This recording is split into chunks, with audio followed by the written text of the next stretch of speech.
Hello everybody. Here's something interesting about a 1949 letter that refers to a Bahai Theocracy.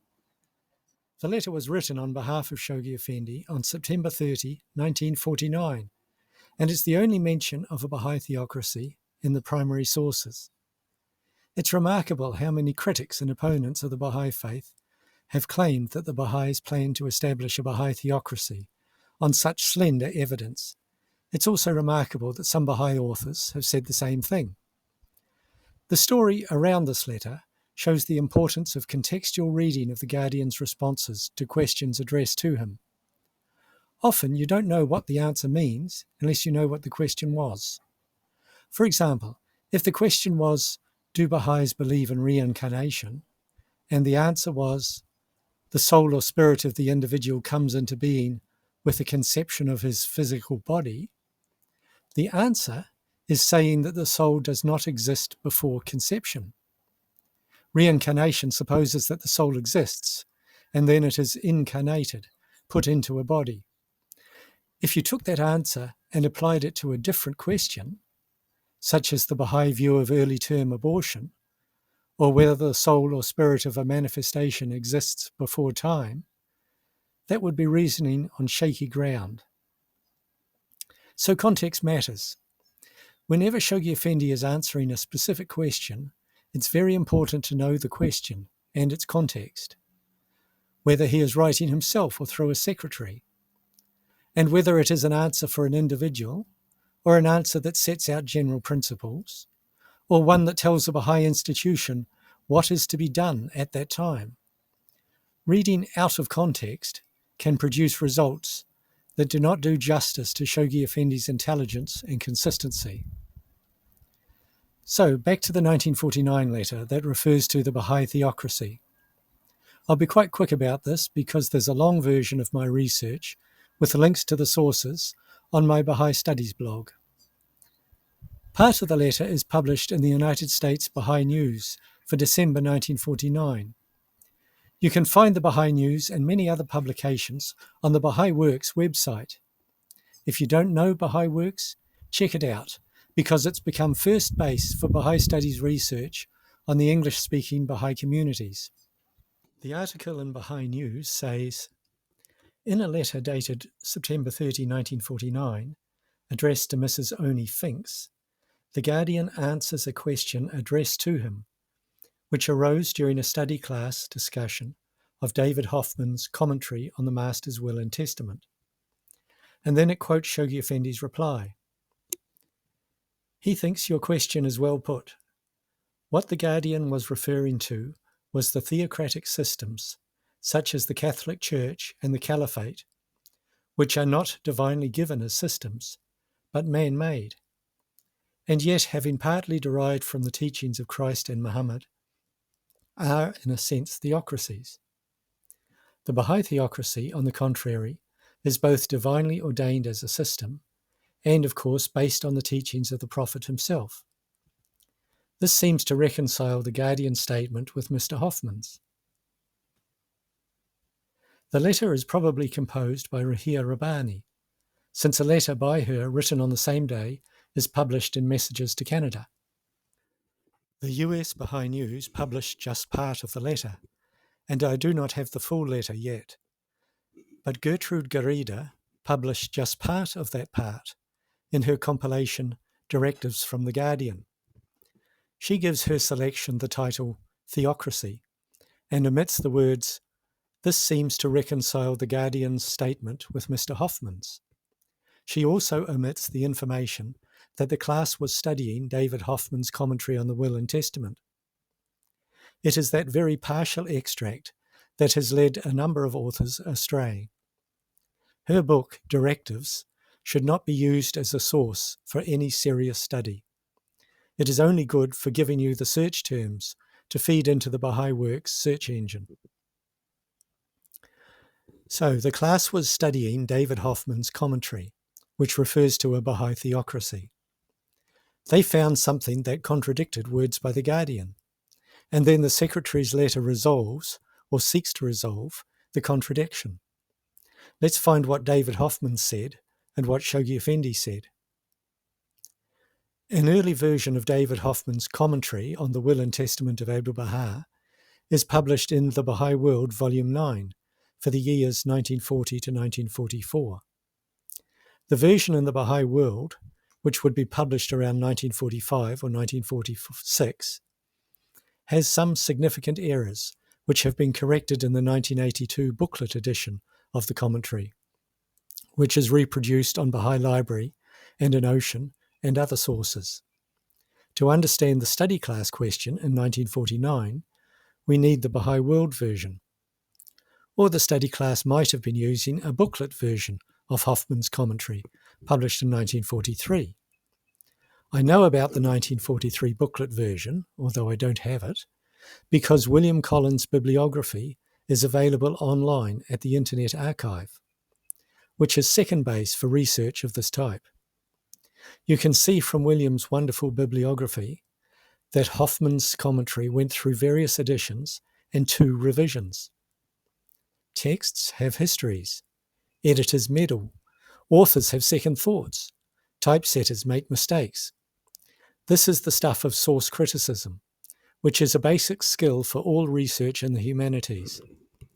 It's my hobby horse because I see so much Baha'i literature and Baha'i Studies research that builds castles on sand by relying on altered texts, bad translations, pilgrim's notes, and misattributions.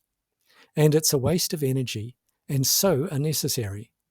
It's not hard nowadays for authors to go at least part of the way back up the chain of transmission towards the source, because we have huge digital libraries and cunning search engines and the like. Doing Baha'i studies without tracing the sources and putting them in chronological order is like doing surgery without scrubbing up. You might get away with it, but why would you risk it? In case you are wondering, third base for Baha'i Studies in English is the Baha'i Library, and when you've been there, you're ready for the home run, which is your own fact-based, logically reasoned original research that adds to the knowledge base of the Baha'i community. The class was studying David Hofman's commentary on the Will and Testament of Abdu'l-Baha, and they spotted something about theocracy that seemed to contradict what Shoghi Effendi had said. What was it? For Shoghi Effendi, theocracy is a negative thing that belongs in religions past. In his 1934 letter, The Dispensation of Baha'u'llah, which is one of his world order letters, he writes, "The Baha'i Commonwealth of the future is not only unique in the entire history of political institutions, but can find no parallel in the annals of any of the world's recognized religious systems. No form of democratic government, nor any of the recognized types of theocracy, whether it be the Hebrew Commonwealth or the various Christian ecclesiastical organizations, or the imamate or the caliphate in Islam, none of these can be identified or said to conform with the administrative order."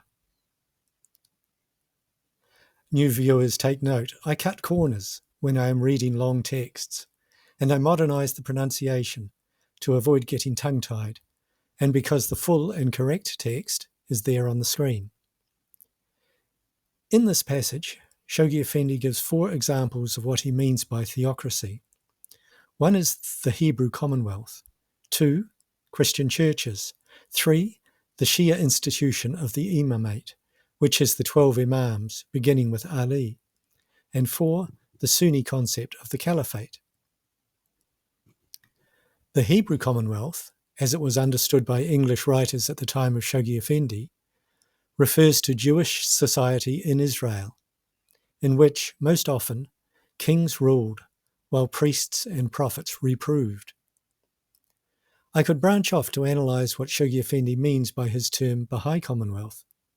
Suffice to say, it is much broader than a political structure, just as Hebrew Commonwealth is broader than Israel's politics, and Edward Gibbon's term Christian Commonwealth does not mean a commonwealth of Christian nations. The Christian churches, with some short-lived exceptions, have never been states and governments. They govern religious communities and preach the word.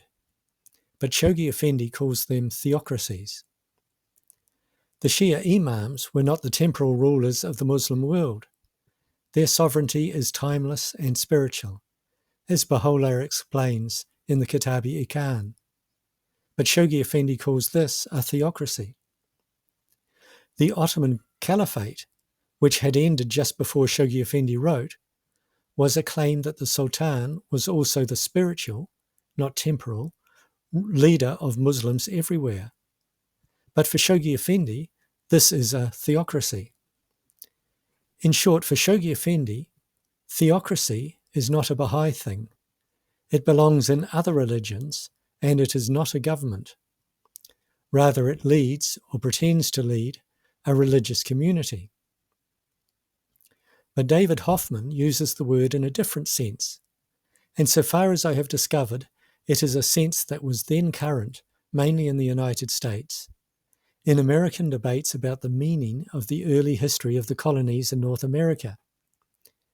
In this argument, the Massachusetts and New Haven colonies were called biblical commonwealths and congregational theocracies because they saw themselves as ruled by God, not through clerics or the church, but from the Protestant Bible and individual conscience. This language persists in political debates in the United States today.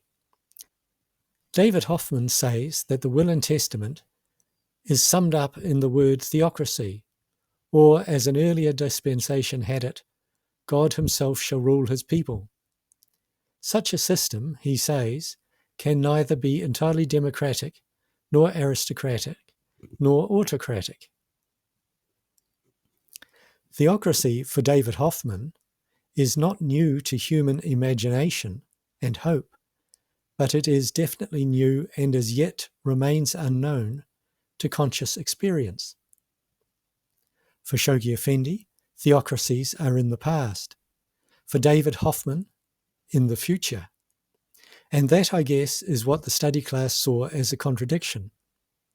And it comes down to Shoghi Effendi and David Hofman using the word theocracy in two different ways, neither of which is a contemporary dictionary meaning, such as a country that is ruled by religious leaders or government by religious leaders. There is no foundation for using this letter as evidence that Shoghi Effendi envisioned a Bahai theocracy forming in the future.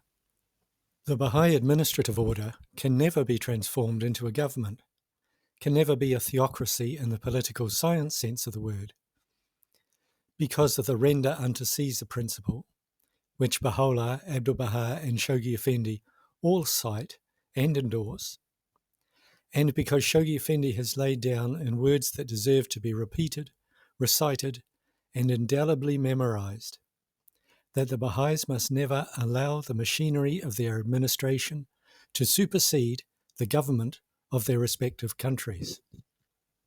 In 1921, as a student at Oxford, Shoghi Effendi described the House of Justice and said, "It is, broadly speaking, the nucleus of the Baha'i state.